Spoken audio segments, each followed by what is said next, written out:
வணக்கம். இன்னைக்கு ஒரு விஷயம் பேசுறதுக்காக அப்படியே ஜிம் போயிட்டு வந்தேன். சரின்னு ஒரு வீடியோ எடுக்கிறேன். என்ன அப்படின்னா, ஒரு சில மனிதர்களை சொர்க்கத்திலேயே கொண்டு போய் உட்கார வச்சா கூட அவங்க அங்கேயும் குறை பேசிட்டே தான் இருப்பாங்க. ஏன்னா அவங்களுடைய மனதினுடைய இயல்பு அது.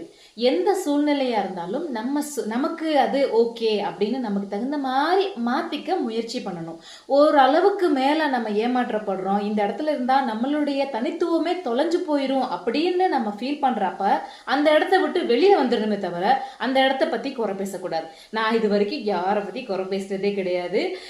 அந்த மாதிரியான சூழ்நிலைகள்ல நான் நிறைய கடந்து வந்திருக்கேன். ஆனா அவங்க அந்த பக்கம் போய் என்னை பத்தி நிறைய விஷயங்கள் பேசுறதாக என் காதுக்கு வந்துட்டு தான் இருக்கு. ஸோ இதெல்லாம் மாற்றவே முடியாது. அவங்கள நம்ம சொல்லி திருத்தவும் முடியாது. தெரிஞ்சுக்க வேண்டிய ஒரு விஷயம் என்ன அப்படின்னா, உள்ள இடத்த சந்தோஷமா மகிழ்வு உள்ளதாக நமக்கு பிடிச்ச மாதிரி நம்ம மாத்திக்க பழகிக்கல